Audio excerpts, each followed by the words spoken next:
আওয়ামী লীগের শিক্ষকরাকে যেভাবে হেনস্থা করেছে এই খবরটা একটা দুটা না, সব পত্রপত্রিকায় নানানভাবে এসছে এবং আমার কাছে জিনিসটা খুবই কষ্টদায়ক যে শিক্ষককে ধরে এনে তাকে, এবং ভিডিওগুলো যারা দেখেছেন তারা বুঝেছেন।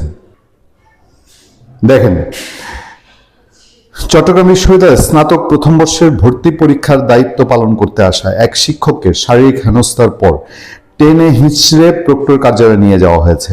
আজ শনিবার দুপুর 12টার দিকে বিশ্ববিদ্যালয় আইন অনুষদের সামনে চাকসুর 4 নেতার নেতৃত্বে এই শিক্ষককে পরীক্ষা কেন্দ্র থেকে তাড়া করে নিয়ে যাওয়া হয় বলে প্রত্যক্ষদর্শীরা জানান। এ সময় শিক্ষকের মুঠোফোনেও তল্লাশি চালানো হয়। হেনস্থার শিকার ওই শিক্ষকের নাম হাসান মোহাম্মদ। তিনি বিশ্ববিদ্যালয় আইন বিভাগের সহকারী অধ্যাপক। ক্যাম্পাসে তিনি আওয়ামী লীগ ও বামপন্থী শিক্ষকদের সংগঠন হলুদ দলের একাংশের সঙ্গে যুক্ত। এছাড়া তিনি বিশ্ববিদ্যালয়ের সাবেক সহকারী প্রক্টর। বেলা 2:45 এই প্রতিবেদন লেখা পর্যন্ত তিনি প্রক্টর অফিসে ছিলেন। সেখানে প্রক্টোরিয়াল বডি ও চাকসুর নেতারা তার মুঠোফোনে তল্লাশি করছিলেন। এই রাইট কে দিয়েছে তাকে, চাকসুর নেতাদেরকে? এই ঘটনার একটি ভিডিও সামাজিক যোগাযোগ মাধ্যম ফেসবুকে ছড়িয়ে পড়েছে। 1 মিনিট 7 সেকেন্ডের এই ভিডিওতে দেখা গেছে শিক্ষক হাসান মোহাম্মদকে কয়েকজন ছাত্র টেনে হিঁচড়ে নিয়ে যাচ্ছেন। এর মধ্যে একজনকে পেছন থেকে তাকে চেপে ধরতে দেখা যায়। সেখানে চাকসুর দপ্তর সম্পাদক আব্দুল্লাহ নোমান, পাঠাগার ও ক্যাফেটেরিয়া সম্পাদক মাসুম বিল্লাহ, আইন ও মানবাধিকার বিষয়ক সম্পাদক ফজলে রাব্বি ও নির্বাহী সদস্য সোহানুর রহমানকে দেখা গেছে। এ সময় শিক্ষক হাসান মোহাম্মদ চিৎকার করছিলেন, গোঙাচ্ছিলেন, কাতরাচ্ছিলেন। ওই অবস্থায় তাকে একটি অটোরিকশায় তুলে নিয়ে যাওয়া হয়। প্রক্টর অফিসে অবরুদ্ধ অবস্থার ঘটনার বিবরণ দিয়ে হাসান মাহমুদ বলেন, পরীক্ষার কেন্দ্রে দায়িত্ব পালন করার সময় শিক্ষক ও কর্মচারীরা তাকে জানান যে পরিস্থিতি ভালো নয়।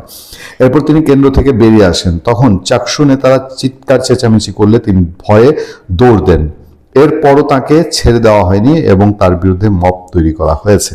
জানতে চাইলে চাকসুর আইন ও মানবাধিকার বিষয়ক সম্পাদক ফজলে রাব্বি শিক্ষককে হেনস্থার অভিযোগ অস্বীকার করেন। পুরোদস্ত জ্বলন্ত ভিডিও, তারপরে অস্বীকার করছে। তিনি বলেন, একজন মানুষকে এরকম ঘাপটি দিয়ে ধরে আছে, এর চেয়ে আর হেনস্থা কি হতে পারে বলেন দেখি? জুলাই গণ অভ্যুত্থানের সময় তিনি সরাসরি গণহত্যার সঙ্গে যুক্ত ছিলেন। এই যে চাকসু নেতৃত্বের দাবি, এ নিয়ে তার বিরুদ্ধে প্রশাসনের তদন্ত চলছিল। তদন্ত চলাকালে কেন একজন অভিযুক্ত শিক্ষক পরীক্ষার হলে দায়িত্ব পালন করছেন এ বিষয়ে জানতে তারা আইন অনুষদের ডিনের সঙ্গে কথা বলতে যান। এ সময় তাদের উপস্থিতি টের পেয়েও ওই শিক্ষক পালানোর চেষ্টা করেন। তখন তিনি একটি গাছের গুঁড়িতে আঘাত পেয়েছেন। এটা যে আওয়ামী লীগ মাঝে মধ্যে বলতো না, আওয়ামী লীগের সময় বিভিন্ন লোকজন বিরোধীরা আক্রান্ত হলে পরে আবুল তাবুল কথাবার্তা। যাক, আমি আর এই পুরো রিপোর্ট পড়তে চাই না। এটা ধিক্কারজনক, ন্যাক্কারজনক।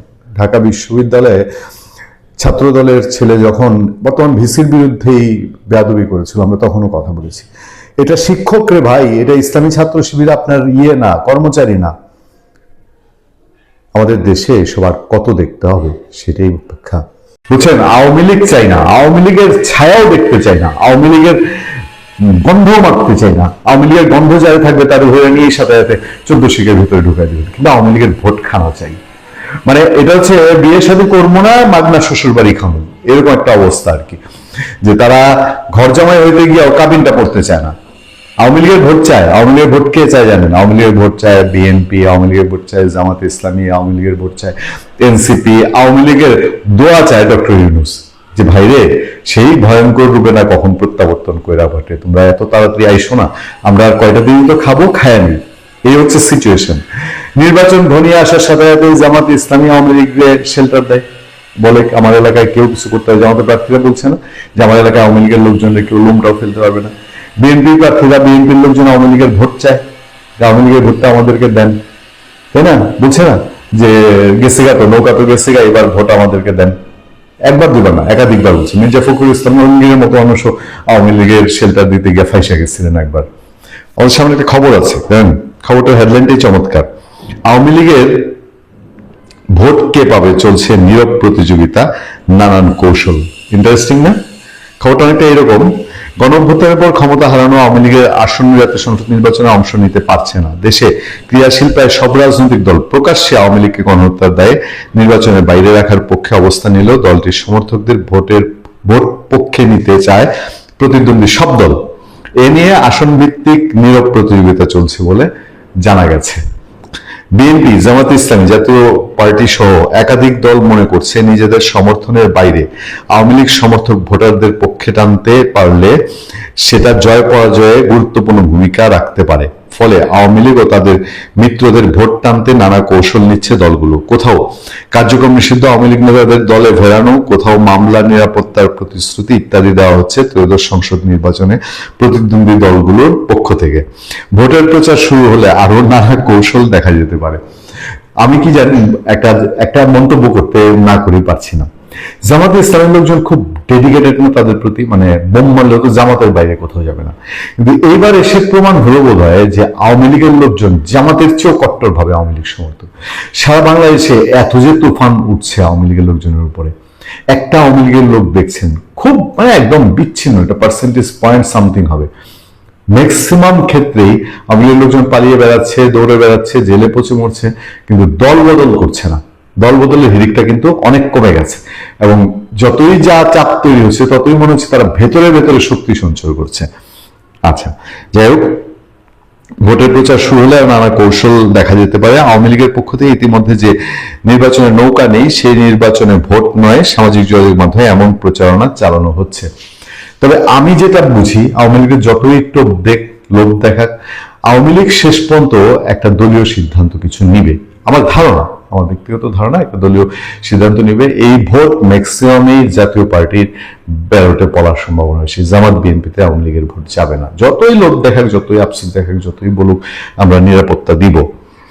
আওয়ামী লীগের মিত্র 14 দলীয় জোটের শরিকেরাও এই নির্বাচনে অংশ নিচ্ছে না। এই পরিস্থিতিতে আওয়ামী লীগ ও তাদের মিত্র দলের কর্মী সমর্থকদের একটা অংশ হয়তো ভোট দিতে যাবে না। এরপর আওয়ামী লীগের নীরব সমর্থক ভোটারকে কেন্দ্রে এনে নিজের পক্ষে রাখতে পারলে সংশ্লিষ্ট প্রার্থীর সম্ভাবনা কিছুটা হলেও বাড়বে বলেই মনে করা হচ্ছে। ফলে ইন্টারেস্টিংলি আমরা লক্ষ্য করতে পারি যে আওয়ামী লীগের জন্য ঢালবে, বিড়ি খাওয়াবে, চা খাওয়াবে, কিন্তু ব্যালটটা যেখানে যাওয়ার সেইখানেই যাবে। শ্রীলঙ্কার মতো দেশের রাষ্ট্রনায়কও বসে আমাদের দেশ নিয়ে তিরস্কার করে, তুচ্ছতাচ্ছিল্য করে, এবং সেই দিনও দেখতে হলো যে শ্রীলঙ্কা বাংলাদেশের সাহায্য সহযোগিতা নিয়েছে বহু বিপাকে, দুর্বিপাকে, দুর্যোগে। বাংলাদেশ শ্রীলঙ্কার পাশে দাঁড়িয়েছে। শ্রীলঙ্কার বাংলাদেশের সম্পর্ক বরাবরই যে কোনো সরকারের সময় ভালো। এই শ্রীলঙ্কাতে যে অভ্যুত্থান ঘটেছে, বিপ্লব ঘটেছে, অনেকটা বাংলাদেশ স্টাইল, বাংলাদেশের মতো মেটিকুলাস ডিজাইন, বাংলাদেশের মতোই সেখানে দেশের বাইরে থেকে অস্ত্র ঢুকেছে, ভারী অস্ত্র ঢুকেছে। পার্থক্য শুধু একটাই, শ্রীলঙ্কার মানুষ সুশীলা টার্কির মতো একজনকে পেয়েছে যিনি নোবেল জয়ী না, আর আমাদের দুর্ভাগ্য আমরা নোবেল জয়ী ডক্টর মোহাম্মদ ইউনূসকে পেয়েছি। এই নোবেল জয়ী এবং নোবেল জয়ী না, দুজনের মধ্যে স্পষ্ট পার্থক্য। এই পার্থক্য খুব সহজেই আমাদের চোখের সামনে পরিষ্কার হয়।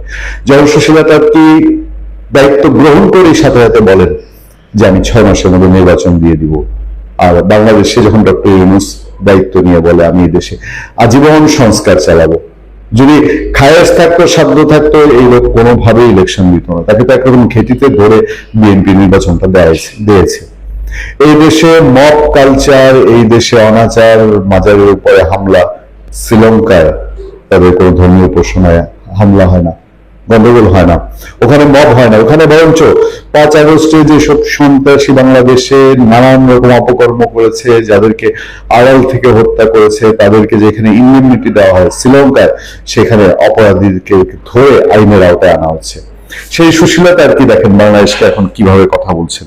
সুশীলা টার্কি একটি বক্তব্য পত্রপত্রিকা মিডিয়া এসছে, নেপালকে কোনোভাবেই বাংলাদেশের পথে হাঁটতে দেওয়া হবে না, প্রধানমন্ত্রী সুশীলা টার্কি। সরি, আমি এর আগে শ্রীলঙ্কার নাম নিয়েছি, আমি অত্যন্ত দুঃখের সঙ্গে বলছি, আমি নেপাল বলতে গিয়ে আমি শ্রীলঙ্কার কথা বলেছি। নেপালকে কোনোভাবে বাংলাদেশের পথে হাঁটতে দেওয়া হবে না, এমন মন্তব্য করেছেন দেশটির অন্তর্বর্তী প্রধানমন্ত্রী সুশীলা টার্কি।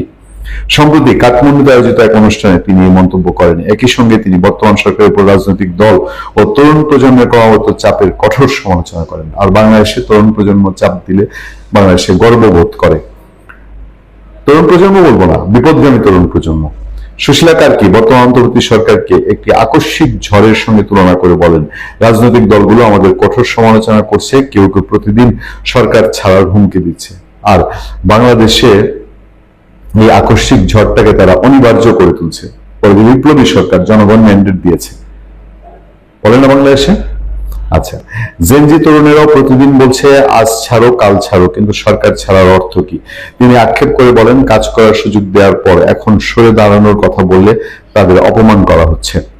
প্রধানমন্ত্রী কার্কি জানান, তরুণ সমাজ ও রাজনৈতিক দলগুলোর কাছ থেকে তিনি এবং তার প্রশাসন ক্রমাগত কটু কথা ও গালিগালাজ শুনছেন। তিনি বলেন, আমরা অনেকটা পেন্ডুলামের মতো হয়ে গেছি। সব বাধা ও অপমান সহ্য করে আমরা ধৈর্যের সঙ্গে কাজ করে যাচ্ছি। প্রায় 25 থেকে 30 জন জেনজি তরুণ এক একজন এক এক রকম দাবি নিয়ে আসছে। আমরা যেখানেই যাচ্ছি কোথাও শান্তি পাচ্ছি না। তরুণদের মধ্যে নির্বাচন নিয়ে অনীহা ও ক্রমবর্ধমান হতাশার সব প্রসঙ্গে সুশীলা কার্কি বলেন, মিল আছে কিন্তু বাংলাদেশেও তরুণদের মধ্যে নির্বাচনের কোনো আকাঙ্ক্ষা নেই। তারাও চেয়েছিল দীর্ঘমেয়াদ নির্বাচন না হোক।